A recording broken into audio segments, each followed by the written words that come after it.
Découvre la télé ou la radio. En Normandie, la région a lancé dans les lycées un dispositif de découverte des médias baptisé Reporter Normandie Jeune.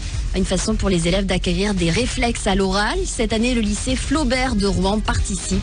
Les secondes ont lancé une radio qui doit être pérennisée dans l'établissement. Aujourd'hui, ils vont même réaliser une émission en direct, un vrai défi.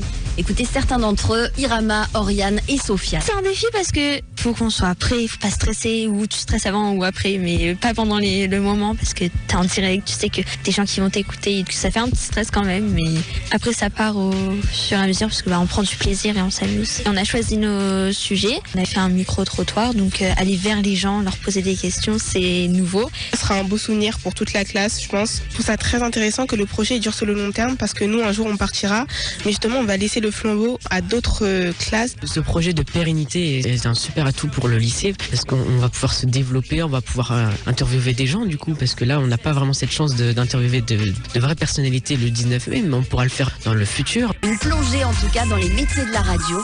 Écoutez l'une d'entre eux, Oriane Maba. C'est intéressant de découvrir justement l'envers du décor parce que quand on écoute beaucoup la radio, on se doute pas justement de tout le travail technique qu'il y a derrière.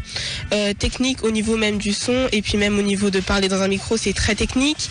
Et puis quand on passe en direct, même si tu te trompes, tu dois continuer. Ça nous apprend justement à parler en public, à pas avoir peur. Moi, j'aime bien aussi être informée. J'aime bien savoir ce qui se passe dans le monde. Et puis je trouve que c'est le journalisme, c'est savoir écrire des textes, parler, interroger des gens, répondre à des questions. Je trouve ça extrêmement intéressant.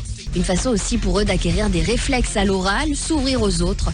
Écoutez deux d'entre eux, Irama Merabé et Oriane Maba. On avait fait un micro-trottoir, donc aller vers les gens, leur poser des questions, c'est nouveau. Étant donné que moi, personnellement, je suis de nature timide, ça me permettait de surmonter cette timidité. Au bac, on a besoin justement de savoir parler parce qu'il y a un oral.